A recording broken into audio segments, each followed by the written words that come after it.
Сәлем достар, каналыма қош келдіңіздер. Бүгін сіздерге кесеге дайындалатын кекстің рецептісін бөлісетін боламын. Өте ерекше. Үйде формаларыңыз болмаса, осылай пиалаға дайындасаңыздар болады. Бізге ең алдымен ол үшін айран қажет. Барлығын өлшеп аламыз. Қанша қосатынымызды барлығын астында описанияға жазып қалдыратын боламын. Айраннан соң сметана, сосын қопсытқышымызды қосып, жақсылап араластырып, бір шетке алып қоятын боламыз. Қанша грамм, қанша мөлшерде қосатын барын описанияға жазып қалдырамын. Ендігі кезекте бізге осылай жұмыртқамызбен қантымызды қосып, жақсылап тұрып араластырып аламыз.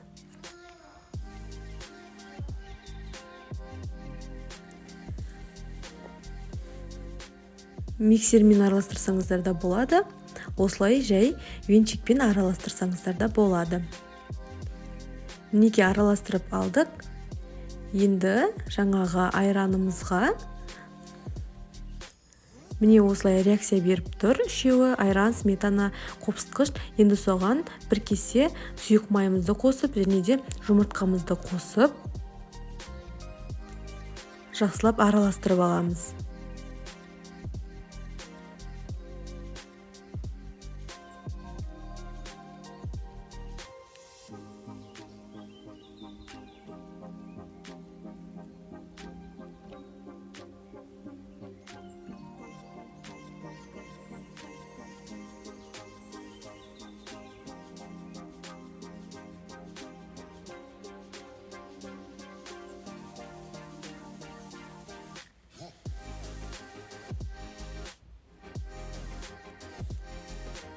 Толықтай араластырып алдық. Ендігі кезекте ұнымызды саламыз. Ұнымызды бөліп, үш бөлікке бөліп салыңыздар. Барлығын бірден қосып жіберуге болмайды.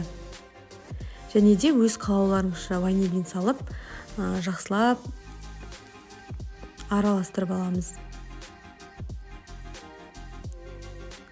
Сосын грек жаңғағы, мейіз, шоколадтың түрлерін салсаңыздар болады. Менде ондай үйде ештеңе болмаған соң ештеңе қоспадым. Сіздерде қоспасаңыздар да болады. Міне сұйық массамыз дайын болды. Дайын болып қалды міне. Осындай сұйықтықта болу керек. Қатты сұйық емес, қатты қою емес. Енді осындай орташа кеседегі пиалаларымызға, пиала, кесе, бізде пиала деп атайды, жақсылап майлап шығамыз бірінші. Барлығын толықтай майлап аламыз пиаланың ішін. Сосын барып өлшеп ыдыстарымызға құйып шығамыз. Жартыдан кішкене көптеу болу керек.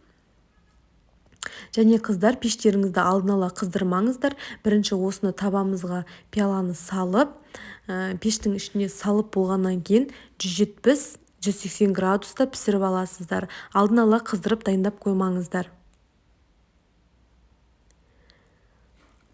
170-180 градуста 30-40 минутта пісіп шығатын болады.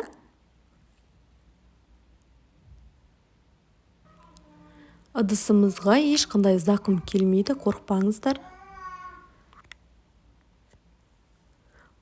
30-40 минутта пісіп шықты. Міне піскен-піспегенін таяқшамен тексеріп алсаңыздар болады.